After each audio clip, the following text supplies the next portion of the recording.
Assalamualaikum warahmatullahi wabarakatuh. Hai semuanya. Perkenalkan, kami dari kelompok 4 mata kuliah pemasaran agribisnis dengan dosen pengampu Ibu Dr. Dian Hafizah SPMSI.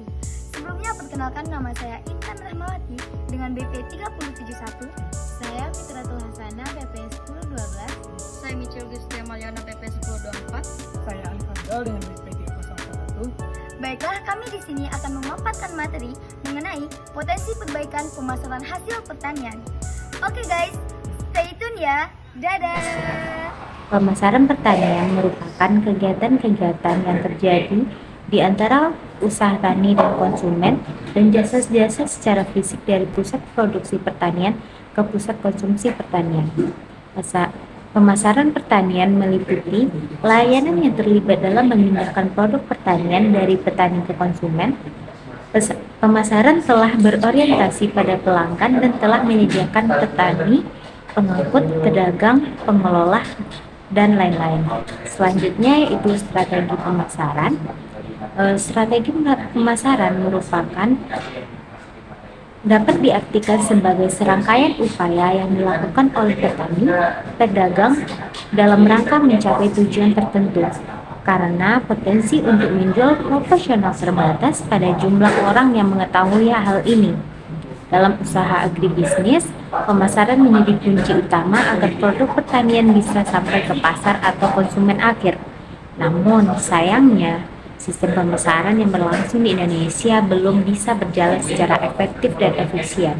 Besarnya perbedaan harga atau margin pemasaran yang relatif besar masih menjadi tantangan utama dalam pemasaran hasil pertanian. Dalam kegiatan pemasaran, seringkali dijumpai rantai pemasaran yang panjang sehingga banyak pelaku pemasaran yang terlibat di dalamnya. Hal ini juga menyebabkan tingginya akumulasi keuntungan yang diambil dari setiap pelaku pemasaran. Harga yang diterima petani sebagai produsen dan yang dibayarkan oleh konsumen akhir akan berbeda signifikan. Upaya perbaikan pemasaran ini pada dasarnya adalah suatu upaya untuk memperbaiki nilai posisi tawar para petani sebagai produsen komoditi pertanian yang dihasilkan terhadap pedagang terhadap konsumen, dan sebaliknya, melalui perbaikan daya saing dari suatu komoditi pertanian yang dihasilkan sehingga semua pihak yang terkait akan memperoleh keuntungan sesuai dengan kepentingan masing-masing. Selanjutnya yaitu peranan pemerintah dalam perbaikan pemasaran hasil pertanian. Yang pertama yaitu pembentukan harga. Pemerintah membantu membentuk harga pasar yang seimbang melalui harga eceran tertinggi, pemberian subsidi, dan penetapan pajak. Yang kedua yaitu pemberdayaan petani. Pemerintah mendorong pemberdayaan petani dengan pendidikan dan pelatihan, pengembangan sistem dan sarana pemasaran hasil pertanian, konsolidasi, dan jaminan. Yang ketiga yaitu pembangunan infrastruktur. Pemerintah membangun infrastruktur yang mempermudah pemasaran hasil pertanian, seperti jalan raya, pelabuhan, dan fasilitas penyimpanan. Yang keempat yaitu memperkuat kelembagaan pemasaran, mendorong pembentukan koperasi petani atau kelompok bersama, serta memfasilitasi kemitraan antara petani, pengusaha, atau perusahaan pengolahan atau pemasaran. Yang kelima yaitu pengurangan kendala pemasaran. Pemerintah mengurangi kendala pemasaran seperti ketersediaan barang yang masih bersifat musiman, rantai pemasaran yang panjang, minimnya informasi jaringan pasar, dan produk yang mudah rusak. Yang keenam yaitu yang terakhir, pemasaran online.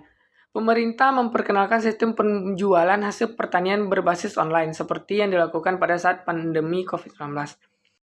Upaya yang dapat dilakukan pada perbaikan pemasaran produk pertanian yang pertama yaitu penguatan mata rantai pasok, membangun infrastruktur seperti jalan, gudang, dan pendingin, serta menerapkan teknologi yang bisa melacak alur distribusi dan menerapkan kemitraan dengan pedagang, distributor, dan pengecer. Yang kedua yaitu promosi dan pemasaran, mengembangkan merek dan branding produk, meningkatkan promosi iklan produk pertanian, serta mengikuti pameran produk pertanian nasional maupun internasional. Yang ketiga yaitu meningkatkan akses pasar, memfasilitasi pertanian untuk memasarkan produknya secara online atau e-commerce. Yang kedua, membuka pasar domestik dan ekspor yang baru. Yang ketiga, membangun kemitraan dengan perusahaan besar untuk memasuk produk pertanian. Yang keempat, pembentukan koperasi dan kelompok pemasaran, membantu petani untuk bergabung dalam kelompok koperasi dan kelompok pemasaran. Yang kedua yaitu meningkatkan kekuatan tawar-menawar petani dalam memasarkan produk.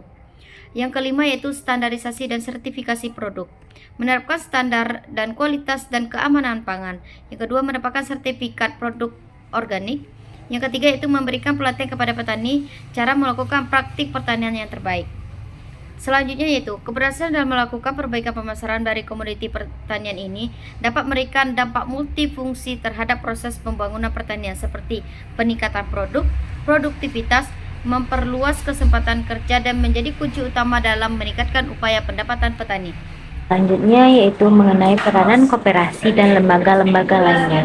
Dalam Undang-Undang Nomor 25 Tahun 1992 Pasal 4 menjelaskan bahwa koperasi memiliki fungsi dan peranan antara lain yaitu mengembangkan potensi dan kemampuan ekonomi anggota dan masyarakat, berupaya mempertinggi kualitas kehidupan manusia, memperkokoh perekonomian rakyat, mengembangkan perekonomian nasional, serta mengembangkan kreativitas dan jiwa berorganisasi bagi pelajar bangsa.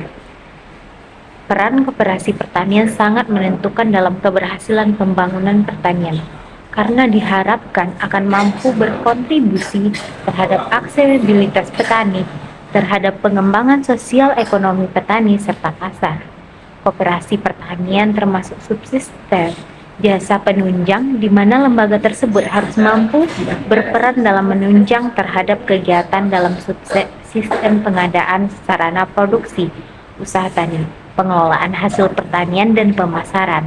Petani sebagai pelaku utama adalah subjek dalam pembangunan agribisnis tersebut yang merupakan konsumen dari jasa yang diberikan oleh lembaga penunjang agribisnis tersebut. Agribisnis akan berjalan dengan baik jika tidak terjadi kesenjangan antara lembaga penunjang dengan kegiatan usahanya. A few moments later. Kami, kelompok 4, menganalisis sebuah jurnal dengan judul jurnal yaitu Pemanfaatan Digital Marketing Pemasaran Hasil Pertanian Berbasis Online pada kelompok tani Saptogati, Desa Pojok Garum, Kabupaten Blitar, dengan nama penulis yaitu India Hartamisanti dan Indria Gurtayana, dengan nomor jurnal yaitu volume 1 nomor 1 tahun 2022 halaman 72 sampai 80, dengan nama jurnal yaitu Jurnal Pengabdian Masyarakat. Nah, pendahuluan dari jurnal ini yaitu kelompok tani Saptogati merupakan kelompok tani yang berlokasi di Desa Pojok, Kecamatan Garum, Kabupaten Blitar, yang mana kelompok tani ini beranggotakan mayoritas petani yang terabaikan. Nah, produk hasil olahan dari kelompok ini diantaranya yaitu pupuk organik cair, probiotik ternak, asap cair, bibit tanaman toga dan hortikultura, serta hasil budidaya tanaman toga dan hortikultura. Nah, potensi dan kemampuan kelompok tani Saptogati ini adalah banyak pemuda potensial yang mau melaksanakan program pengembangan pertanian dengan konsep rumah tangga tani, yang mana tujuan dari penelitian ini, tujuan secara umumnya yaitu dalam kegiatan ini adalah untuk memberdayakan potensi sumber daya manusia yang terabaikan pada kelompok tani Saptogati. Dengan pelaksanaan pemberdayaan dan pendampingan ini, diharapkan dapat memberdayakan masyarakat melalui kegiatan pemanfaatan lahan perkarangan, pemberdayaan masyarakat melalui pengolahan hasil, menumbuhkan jiwa kewirausahaan dari produk yang dihasilkan. Yang mana metode dan bahannya, metode yang digunakan yaitu digunakan metode pengabdian masyarakat ini adalah metode survei dan wawancara. Metode survei ini dilakukan yaitu dengan mengamati aktivitas dan kegiatan pada kelompok tani Saptogati ini, terutama dan terkhususnya yaitu pada pemasaran hasil pertanian. Nah, metode wawancara ini dilakukan dengan mewawancara secara langsung ketua pada kelompok tani ini dan pengurus pada kelompok tani ini.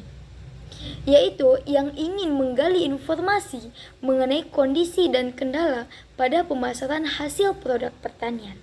Nah, bahan-bahan yang digunakan dalam kegiatan pengabdian masyarakat ini meliputi kebutuhan perangkat lunak dan perangkat keras.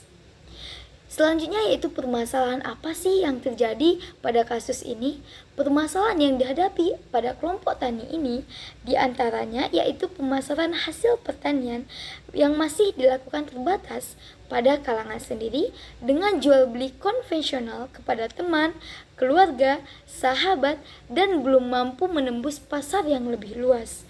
Kemudian, berdasarkan analisa permasalahan yang ada, maka dapat ditentukan permasalahan yang dihadapi kelompok tani Saptogati adalah bagaimana membangun aplikasi yang mampu menginformasikan dan memasarkan pertanian dengan memanfaatkan digital marketing menggunakan sistem online. Nah, apa sih solusi dari permasalahan ini? Solusi yang ditawarkan dalam kegiatan pengabdian masyarakat ini adalah dengan membangun sebuah aplikasi bernama Si Antar yang merupakan sistem pemasaran online atau digital marketing untuk mempromosikan dan memasarkan produk hasil pertanian serta olahan dari kelompok tani Saptogati secara lebih luas. Aplikasi Si Antar ini diharapkan dapat membantu kelompok tani dalam memasarkan produknya secara online dan menjangkau pasar yang lebih luas dibandingkan pemasaran konvensional. Namun, masih perlu dilakukan pengembangan lebih lanjut seperti menambahkan fitur pembayaran online untuk menjadikan sistem penjualan online yang lebih lengkap. Nah, mungkin sekian yang dapat kami sampaikan. Mohon maaf atas kesalahan dan terima kasih atas perhatian. Wassalamualaikum warahmatullahi wabarakatuh.